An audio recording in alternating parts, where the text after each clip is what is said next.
За сайн байцгаана уу? Та нартайгаа уулзаагаа нэлээд утсан байна. Тэгээд өнөөдөр би 2025 оны 9 сарын 9-ний өдөр ингээд ажлаа тарчаад бичлэг хийгээд ингээд сууж байгаа их таатай байна. Яагаад тэгэхээр их сайхан бэлэг дэмэрэлтэй их сайхан өдөр 9 сарын 9-ний өдөр. Тэгээд тэрнээс гадна маргааш би миний төрсөн өдөр болох гэж байгаа.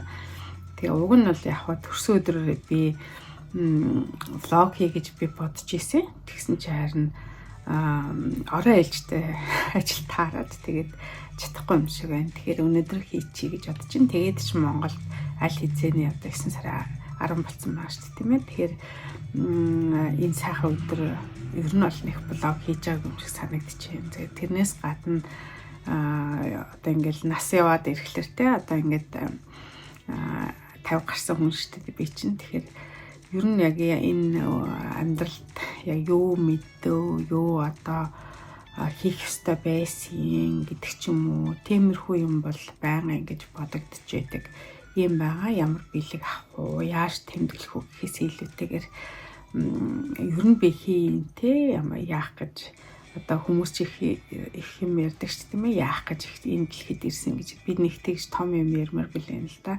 Ер нь яг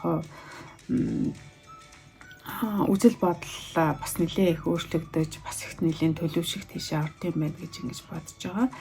Тэгээд ер нь энэ хугацаанд мэдээж их олон зүйл ингээд бодож байгаа. Тхүү ер нь амьдралдаа яг жаргал зовлоо нэг л нэг энэ тэнцвэх эрдэм болов гэж ингэж бодсон. Тэгээд мэдээж тэр жаргалыг те тэр идэх хэвээр бүх жаргалыг одоо залуу юм уу бага залуу наснда ингээд идэлж эхлэхээр өтөл яваа наснда ч юм уу амьдрах чадвар султай ч гэдэг юм уу, эсвэл тэмцэх чадвар султай ч юм уу, эсвэл одоо яг тэр бага насныхын жаргалыг өгүүлээд юу гэдгийг бас их аливаа юм сэтгэл хангалуун биш болдог ч юм уу, иймэрхүү байдлаар болох боломжтой юм шиг. Эсвэл одоо багтаа их зовлон үзээд тэр одоо юмнуудыг те бага залуу наснда за эдэр залуу наснда зовлон одоо туулаад сэрөөд унаж босоод ингээд нэгэнт ингээд босоод амьдраад ингээд тэмцээд ирсэн хүн бол өтөл яваа насан дээр те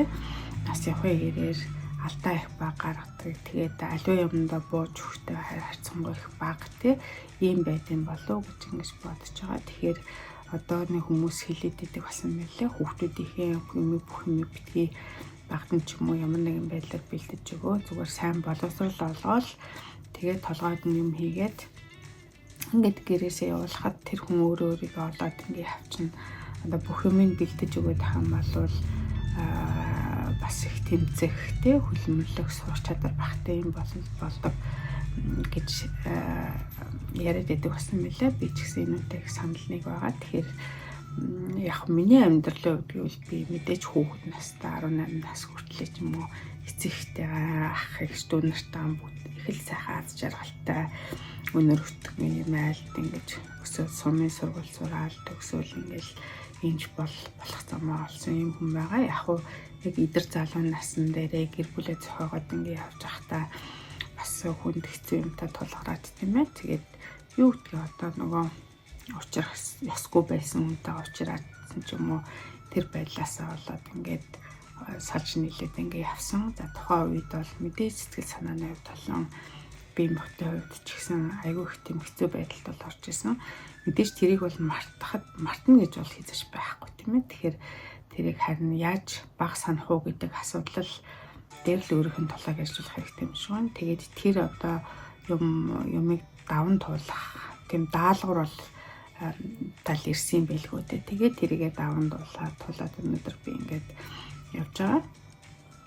Мэдээж ингээд 50 гарсан насн дээр нөрөөхт ингээд боловсрол эзэмших гэж явж байхад мэдээж энэ бол миний 3 дахь их сургууль байсан. Тэгээд боловсрол Монголд ингээд их сургууль бол 2 дээд сургууль ингээд төгсгöd мэдээж их хэл дээр үзэж байгаа учраас их асуудал багтай юм сайхан байсан. Харин одоо энд ингээд өөр хэл дээр ингээд 20 эдтэй хүүхдүүдтэй сургахад бол тэгэхээр одоо өөрийгөө голох тийм бүх суурь мэдлгүүдээ мартсан.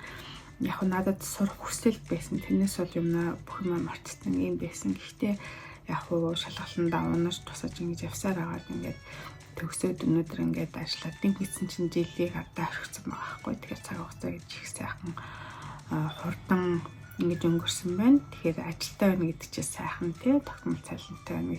Мэдээж би шинээс юм сэтгэгээд ингэ хийж чадахгүй юм чинь бусдын одоо доороо ажиллаад ингээд ажлаа сайн хийгээд оногцсон цалингийн аваад ингээд санаа амар явж ах чинь бас нэг бодлоо их сайхан л байгаа байхгүй. Тэгэхээр ийм юмыг одоо нэгчлээ хугацаанд басан байна. Тэгээд шинэ хамт олонтой тасаал тэгээл нөгөөдтэйгээ инеж хөрөөл ингээл ярьж хөөрөл тийм ээ.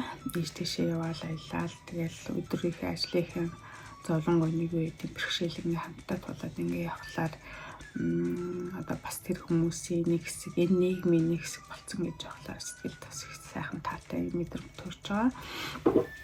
Хамгийн чухал юм юу вэ гэхэлэр нөгөө эдийн засгийн эрх чөлөөтэй байдал гэдэг юм байх шүү тийм ээ. За мэдээж одоо хэдэн саятан гут шиг одоо хүмүүсийн ярьдгаар нориогийн эргэн болгонд хэдэн саяар нөгдөг гэж ярьдаг ч тийм ээ. Тийм бол байхгүй. Тэгэхээр тийм одоо юугаар хэдэн саяар нь цалин ингэж авахгүй ч гэсэн яг нөө өөрөө их өдөр тутмын хэрэглээний юм ингээд өөрийнхөө мэдлэр олж авна гэдэг чинь сэтгэл их сайхан уяг болоо явчихж байгаа. За мэдээж одоо байшин сав унаад тэрэг юу гэдгийг одоо нөхрийнхээ цалингаар ингээд 10 жил ингээд амьдраад ингээд явсан болохоор би урдах амьдралаас юу сургаж авсан бэ гэхээр хүний бүтээсэн юм хүний юм бол хүний юм байдаг. Тэгэхээр чи өөрөө яаж игээл те өөрийн гэсэн эрх мэдэлтэй өөрийн гэсэн ажилтаа өөрийн гэсэн санхүүтэй ийм байхтал одоо чамайг аварна гэдэг нь би эхнийхээ амьдралаас би мэдсэн учраас яг нь энэ дээр хичээж агаад ингээд сургуулаа олон хүний дэмжигтэйгээр ингээд төгсөж чадсандаа маш их баяртай байгаа. Тэгээ тэрнийхээ үр дүн гүйцсэн ийм жил өнгөрлөө.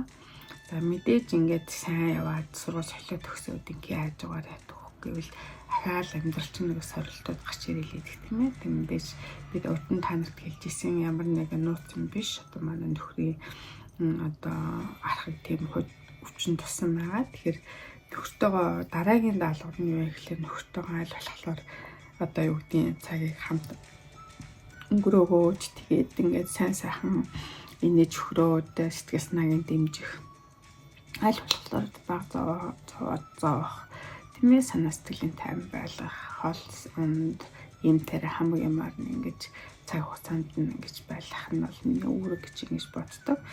За мэдээж тэгэхээр тийм юмыг ботцохлоор өөр одоо хин гаргаж байгаа ааш занг бол төвчих бол энэ бол үүч биш тийм ээ гэж ингэж боддتي. Тэгэхээр ерөнхийдөө тийм юм ботсон нэг жил ингэж өнгөрлөө. За тэгээд Монголдо харин очиж чадсангүй. Уг нь бол би хурцан сураагүй байхдаа Монголд 2-3 удаа очдог гэсэн жилдээ. Ер нь бол заавал очих хэрэгтэй гэж би боддог гэсэн. Тэгээд сурснаас хойш жил нэг удаа болгосон. Тэгсэн чинь энэ жил бол би Монголд очиж чадаагүй. Тэгээд сэтгэл ямар байна гэхлээр уг нь бол Монголдо ингээд очихлоор цагаасаар ч юм уу тий. Би ер нь цагаасаар ер нь бол очиагүй 14 жил болсон байгаа. Тэгээ наадмар тий ингээд очиод ингээд тэгэхээр нэг хэсэгтээ бүтэн жилийн дагаад байгаа юм шиг сайхан байдیں۔ Сэтгэл санаа сайхан өөдрөө тэгээд ингээд ийм байдаг байхгүй юу? Гэхдээ энэ жил бол оцсонгүй. Гэхдээ очиагүй ч гэсэн нөгөө бараг жил болох гэж штат тий далаа багштай уулзаад тэнд ээжтэйгээ ээжийн одоо дүүтэй ингээд уулзсан болохоор бас их гайгүй л юм л та. Тэгээ Монголаас санах нь бол харьцангуй гайгүй байна.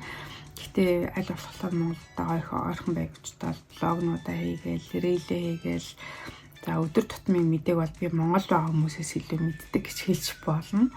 Тэгвэл зарчлаагаараа мэдээллийг үзээд залуучуудын хийж байгаа влогуудыг үзээд тэгээ ингээд мэдээлэл сэргээгээд явах гэж хичээдэг. Тэгэх юм бол одоо юм мэдээлэл соторхгүй байх чинь айгүй их тийм сэтгэл зүйн хувьд их сайхан тайван байдлыг бол бий болгодог тий. Тэгэхээр тийм байдлаар ингээд явж байгаа. За тэгээд нэг жилийн хугацаанд би юу хийсэн бэ гэхэлэр влогуудаа хийсэн маа та нар мэдчихэж байгаа. Ер нь бол би байнга боддгийг би Монголдо юу хийж чадах вэ гэж боддгийг. Тэгэхээр янз бүрийн те одоо юу гэдгийг сургалж янз бүрийн коуч мууч янз бүрийн болоог бол болох хаалтаад би чинь насаараа л хүнтэй ажиллаж байгаа юм чинь. Тэгэхээр тийм хийж нэг бодохгүй байна. Тэгээд миний хийж чадах юм бол би энд мэдээж энэ мэрэгжлийн эзэмсэн эмээ мэрэгчлээ юм хүний хувьд эмийн зөв хэрэглэг нь Монголд те цаа нэг 100 хүн үзлээ гэхэд ядаж нэг нь одоо нэг ийм битгийм байна гэд эмээ зөв уучдаг ийм болчих юм бол ингээд туслаар нэмэгцээр байгаа. Айтайхан болох болов уу гэж ингэж бодоод блогоо хийсэн тэрийг өргөжлүүлээд хийсэн байгаа. Та нар зөндөө их үзсэн болов уу гэж ингэж бодож байна. Зарим юмнуудыг бол амьдралдаа хэрэгэлсэн байх гэж ингэж найдаж байна. За дараагийн юм гэвэл аяллахын блогийг хийсэн. Энэ бол мэдээж нөхөртөөгөө хийсэн юм аа ингэж үлдээж байгаа юм турсамж. Тэрнээс гадна ер нь бол хүн болгоны цаг хугацаа боломж нөхцөл байдал те мөнгө санхүү визний асуудал гээд тэр болгонд дэшээ явах боломж бол маш хоор байдаг тийм ээ. Тэгэхээр явахгүй ч гэсэнтэй тэнд тийм юм соёлтой, тийм хоолтой, тийм үтэй мэдлэгтэй ингээд байх юм бол их гоё юм шиг санагддаг байхгүй. Би яагаад ч мөрөө тэгж бодоод аялын влогуудыг аль болохоор их үзээд ингээд сэтгэл хангалуун болдог. Хүний өмнөөс аялсан юм шиг. Тэгээд тэр хүмүүсээр бахархдаг байхгүй. Тэгэхээр тэрж утгаараа би аялын влогуудыг ингэж хийлээ. Та нар бас үзсэн болов уу гэж ингэж бодож байна. Тэгээд амьдралдаа анх удаа би уснаас маш их хайдаг байхгүй. Тэгээд далайн шуурхтай те яг тэрийг мэдсэн юм шиг бүр одоо Норвегийн тэнгисийн далайн шуурхтай таарлаа. Тэгээд бүх усан онгоцууд бүх юмнууд ингээд зогсчод байхад одоо ганцаараа манай усан онгоцын болсон бүр далайн шуурга болж байхад одоо энэ бол ганц тохиолох боломж гэдэг нөхөлгийн давцсан тэр нөхөртөөгөө ингээд зууралтаж гараад бичлэг энтер хийсэн. Тэгээд мэдээж одоо ингээд ирүү сар бол ингээд аяллаасаа буцаж ирсэн нэргээ харахад нэрэл их одоо заавлын нэг үзэхстэй байсан байжээ л гэж ингэж бас бодож байгаа. Бас амар санагдсан тэр мэдрэмжийг авах. Тэгэхээр нөгөө далайчдыг те энэ одоо Норвегиуд чинь эртнээс нааш олон янзын зав хийгээд тийшээ дэлхийн олон орн руу яваад эцсийн нийтлээд ингэ явж исэн. Өөртөө өөрч ингэж амьрагдчихсэн ийм олон юмнуудыг би үзээд ойлгодгүй байсан юм а тэндээс ойлгож авч байгаа хгүй. Тэгэхээр энэ нөгөө далайчдын гэр бүлийг одоо маш хүнэл хүндэлтэй юм элэ. Тэрнээс гадна одоо далайч чи хизээ ирэх нь мэддэггүй ингээл явцдаг. Тэгээд эхнүүд нь яг л манай монголчууд чиг нөхрүүд нь дайм байлдаа ихлээр эмгтээчүүд маа гэрээ аваадаг. Энэ дэс болохоор нөхрүүд нь ядгийн далай тэнгистэй ингээ олон жис хараар ингээ авчлаа. Нөхрүүд нь эхнүүд нь хүүхдүүд өсгөөд ингээд үлддэг гэсэн тэр уламжлалыг ойлгох шиг ингэж болж байгаа хгүй. Тийм учраас энэ эмгтээчүүд бас их хүчрхэг ийм эмгтээчүүд байдаг юм лээ. Нөө хүчрхэг эмгтээчүүд зөвхөн Монголд идэг гэж ойлгож бас болохгүй юм шиг санагдсан. Тэгээд би тэрийг ингэж бодож илаа. За тэгээд дараагийн юм нь юу байсан бэ гэхлээр хоббиндаа бас их цаг гаргасан. Тэгээд би биатлон дуртай тэр монголчууд гэсэн группийг бас одоо сүүлийн 7-8 жилийн хөтлөөд ингэ яаж байгаа. Тэгээд уралдаанууд өгнээд ингээд ясан байгаа. Азар одоо манай тэр группийн нэг одоо админ туул өөрийнхөө одоо цалингаас хамгийн түрүүнд идэвхтэй байсан хүн тавраад оролцсон хүнд нь хувийн зүгээс шагнал өгсөн би бас маш их талархалтай байгаа. За тэгээд энэ жилд аль болохоор хүүхдүүдийг ойлгохыг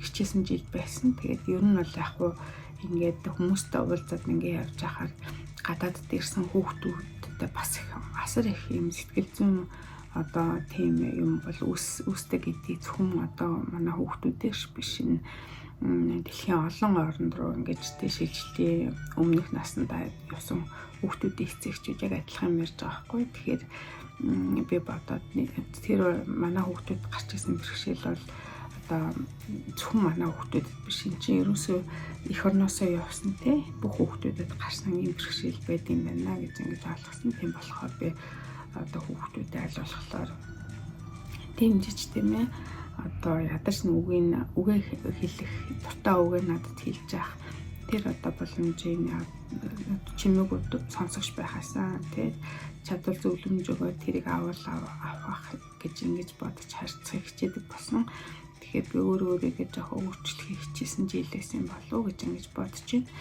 тэрнээс гадна би одоо ингээл өөрөө би гэр бүлээсээ салсан шүү дээ. Тэгэхээр хүүхдээ гэр бүлээсээ салсан хүүхдүүдийн сэтгэл зүй, гэр бүлээ ирээдүйд одоо зохиоход өөрийн гэр бүлээ зохиоход ямар одоо бэрхшээлтэй айцтай байдаг гэдэг талаарх юм ингээд уншиж судлахыг ингэж хичээсэн. Тэгээд тийм учраас хүүхдүүдэд бас их ойлгоод сайн хантай уучраад тэгээд ингээ яваасаа гэж боддог. Тэрнээс гадна хэрэг хүсэх юм бол насан турш учраас аавтайгаа одоо уулзаад тэг хэрэгтэй. Гэхдээ мэдээж одоо ямар нөхцөл байдалд орхиод ямар одоо хэрэг одоо юу ингэж тарьчаад ингэж явсан бай гэдгийг бас ойлгож бас их цензуртай хандаасаа гэж би ингэж боддог. Тэгэхээр ийм юмнуудыг одоо насанд хүрсэн хүмүүс учраас өөрсдөө ингэ шийдэж явах гэж боддог.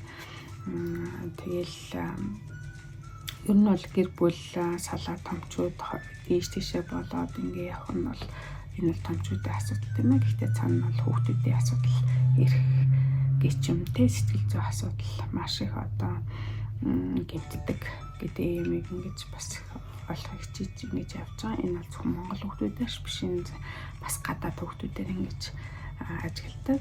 За дараагийн юм гэвэл хүмүүсийг өөрчлөх гэж маш их хичээдэг тий. Хүнтэй суугаад тэр хүнийг одоо ямар чанаруудыг ингэж өөрчлөх гэж байна гэдэг чинь тэр хүнийг өөртөө тааруулж амьдруулах гэдэг ингээд их зовдөг байхгүй, зовд юм шүү. Тэгэхээр тэр нэгэн тал одоо болно бүтнээс сусан тэр хүнийг одоо тэр чигээр нь хүлээж аваад тий өөрийгөө бас ямар хэмээгдээ тэр хүнд бас мэдрүүлээд ингээд хийндээ төв багтаар тий ингээд цогцож ингэж твчиж зогчиж биеиндээ ингээд зориулж ингэж амьдраад ингээд явж хахад яванда амьдрал бол их ойлгомжтой сайхан болдог гэдгийг би бас ингээд ойлгож ингэж авч байгаа. Тэгэхээр мэдээж залуу наснд гэр бүл зохиохоор нэг өөр бэнтэй ингээд одоо 40 хүрээд гэр зохиосон амьдрал бас их өөр байдаг гэдэг бол мэдээж ойлгомжтой. Гэхдээ нөгөө нэг гэр бүл зохиохдоо тэр хүнийг өөрчлөх гэж биш, өөрийгөө бас өөрчлөх гэж биш, энийг хүлээн зөвшөөрч амьдрах юм байт юм байна гэдгийг гэр бүл гэдэг чинь ер нь тийм юм байна гэдгийг хүлээн гэж ойлгоод байгаа. Тэгээд хүмүүс янз бүрээр цензуртай хадгалах л да энэ дээр. Тэгээ энэ бол бас яг адилхан мэдээж нөхөртөө ингээд суучаад нөхрийн гэр бүлийнхний ээж аавыг нэгч төсөө нөөшлөн гэж хэлж байхгүй тий. Тэгэхээр тэр хүмүүсийг бас хүлээн зөвшөөрөх хэрэгтэй юм шиг байна. Тэгээ хүлээн зөвшөөрөөд хэрвээ танд одоо сэтгэл нийцэхгүй таарахгүй юм асуудал байх юм бол одоо дипломат харьцаагаар л харилцахаас өөр зам байхгүй тийм ээ. Тэгэхээр тийм харилцааны бас их өөр юм өвмөц юмнууд бас байд юм шиг байна. Тэгэхээр тэрийг бас суралцах гэдэг ингээд явж байгаа. За тэгээд Монгол хоолн тий одоо сүүлийн үед чинь Монгол хоолой тэгээ Монгол хүний биеинд ийм тасан цогцсон ийм гоё юм байдаг гэж ингэж ярьдаг шүү дээ. Тэгээд энэ жил одоо би эцсэн шар тасан тарьсан хуушуур хэдүүдэ хийжсэн тооцох юм бол зөндөө тий би юм 7 хоногт нэг юм уу эсвэл 14 хоногт нэг ингэ заавал хийж иддэг болсон байгаа. Тэгээ энэ үнд одоо оруулсан хүмүүс маань би ховдын даваа бол гэд ихэр хэмгтэйчүүдийн гавьяа тэмцэж хэлжсэн тий. Тэгээд энэ эрүүл мэндэд сайн ийм гоё хоолыг би байнга иддэг. Тэгээ Монгол шүтээ цагаа их уудаг болсон. Одоо яг уу нас ахаад явглаар монголчуудын дунд одоо сүүг задлах тэр фермент үйл ажиллагаа багтаа холбоотойгоор ингээд гидс дүүрдэг ч юм уу янз бүртэй сүтээ цай ууж ирсэн ам гашуу оргидог ч юм уу янз янзын шинжилэрдэг гэж ингээд судалгаа байдаг юм байлээ л дээ. Тэгэхээр ер нь бол би тэгээд идэв. Гэхдээ би тэрнийхээ эсрэг одоо яхан 7 хоногт ядаж нэг удаа ч юм уу 14 хоногт нэг удаа ч юм уу нэг тийм Монгол хоолой идэж яваад ингээ итгэх хичээдэг болсон. Тэрнээс гадна одоо шөлтөө хоолоо тий бага хат ч одоо шөлтөө хоол чинь тэр харамцтай шүл гэдэг чи одоо гидсний хоньны одоо тодортой тийм шүл мүлж итгэс бас их дургуутдаг тий үзий яддаг хоолнууд нэг байлаа шүү дээ. Бууз махал идэх гэдэг. Тэгсэн чинь одоо ер нь бол явж хамгийн одоо шингэц цайтай их гоё хийхэд их амархан тэг цаг ордгүй эн чинь одоо юу гэдэг юм бэ? манай энэ дэм хоньны нэг жижигсэн махнууд гэдэг. Тэгээ нөгөөдгөө 2 ширхэг хийгээл чанаал нэг 20 минут буцалгаал. Тэгээ дотор нөгөө хивгээд шүү дээ. Хивгнээсээ хийгээл ингэхлээр яг бантна шиг очтой. Тэгэл нөгөөдгөө чийдчихэж байгаа байхгүй. Тэгэхээр ийм шинэ хоолны чор зохиосон байгаа. Тэгээ иймэрхүү байдалтайгаар ингээд ямар ч гэсэн төрсөн өдрөө хөтж чинь. Тэгээ хамгийн сүүлд нь намайг одоо ингээд төрүүлж одоо ингэж өсгөөж ингэж миний олон бэрхшээлийг одоо хамтдаа ингэж тусан ч гэсэн намайг одоо чи өстой тэгсэн ингэсэн гэж хизээж хэлж байгаагүй. Тэгээд намайг байгаар нь хүлээж авдаг. Тэг үргэлж дэмждэг. Тэг хайртай ээжтэй маш их баярлалаа. Ямар азар одоо би таны охин болоод төрсөн бэ гэж ингэж би боддог. Тэгээд одоо тэнгэрт байгаа аавда маш их баярлалаа. Манай аав ч одоо маш их тийм мундаг, ийм олон талын аяастай, чадвартай, тэгээд ийм мундаг, удирдахч ийм хүн байсан. Тэгэхээр аавынхын тэр чанаруудаас багын ч гэсэн авч чадсан байхаа гэж би ингэж боддог. Тэгээд мэдээж одоо өвд эцэстээ би бол баян талархаж идэг. Саяхан та нар тэр Тромсог хотод явсан аяллыг үзсэн баг тий. Тэгээд тэр аялал дээр би очиод гэхдээ би үнэхээр Тромсо хотод би тэр үнэхээр гайхалтай тэр сүм дотор нь би чинь одоо буддийн шашин шүтдэг төрлийн хүн штэ. Гэхдээ бүр яг гайхалтай бүр амар юм юу бүш хүн биш. Христийн шашныг бол би шүтдэггүй. Гэхдээ хүндэлтэй. Яг л би ийм оронд ажиллаж амьдарч байгаа. За лалын шашин гэхлээр би нүбэд ажиллаж исэн учраас те Баян Улгийн олон лалын шашинтай хүмүүстэй уулзаж учирч ингэж нөхөрлөж исэн юм хүний хувьд бол хүндэлж үздэг байхгүй юу. Тэгээд тэр утгаар тэгсэн ирнэ би хаа явсан газар дандаа би лалих байна уу, христийн байна уу, буддийн байна уу тэр одоо ариун тогшин газар заавал би ордог тий. Ороод нэг 5-10 минут суугаад тэгээд тэнийг лаасаагаад тэрмдэн суугаад ингээ юм бодож ингэж суудаг байхгүй юу. Тэгэхээр би явсан газарт бүгдээр ингээ сүмөр ингэж ороод тийм юм хийгээл явж гисэн. Тэгээд Тромсо хотод очиод бас ингээ лаасаачаад тэгээд миний хүүг одоо энэ 4-5 жил ингээ ийм сайн газар хооллож, ундалж, идээлж, ажилд олж ингэж өгчээсэнд нь баярлалаа гэж би бурхан тэнгэрт нь ингэж яасан талархлаа илэрхийлсэн. Тэгээд гих мэтчлэн иймэрхүү юмар аль болохоор өөрийгөө эерэг байлгах гээд тэг би ч гав ганцарын дунд нөрөгт амьдарч байгаа байхгүй юу. Тэгэхээр аль болохоор өөрийгөө ганцаардуулахгүй байх, өөрийгөө бас их завгүй байлгах, өөрийгөө их өөдрөгөөр юмыг харах тийм арга барилд өдрөөр ингэж тасгаж, сургаж, ингэхээс ингэж бодож байгаа. Тэгснийхээ хэрээр би бусдад их төв багтай, өөртөө их сэтгэл хангалуун аз жаргалтай байх юм болов уу гэж бодох болсон. Тэгээд нэг жил дотор ч бас их олон өөрчлөлтүүд орсон байна. Та нар миний влогийг үздэг учраас мэдж байгаа тийм ээ. Тэгээ миний Facebook дээр би хаяа ингээд шууд юм бичмээр санагцсан юмнууд бичиж явдаг. Тэгэхээр би намайг ямар хүн юм бэ? Ерөнхийдөө энэ хүнийг одоо мүлжих юм бол хэрэг юм гарах нь гэдэг ч юм уу тийм мэдээлэлтэй болсон болов уу гэж бодож байгаа. Тэгээ эцэст нь одоо Facebook-аар намайг дэмждэг. Тэгээ дээрээс нь миний влогийг үздэг.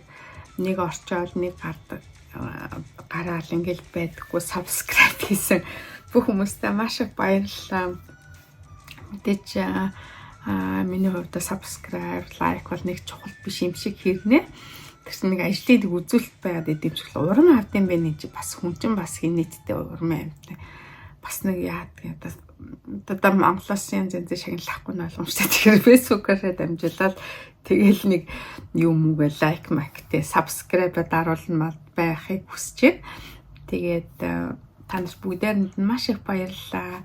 Намайг одоо гололгүй ингэж байнга үзэж харж ирсэнд баярлалаа. Тэгээд юуны талаар сонсомоор байна, ямар байна гэдэг талаараа биччихвэл бас их зүгээр байна. Тэгээд түр баярлалаа.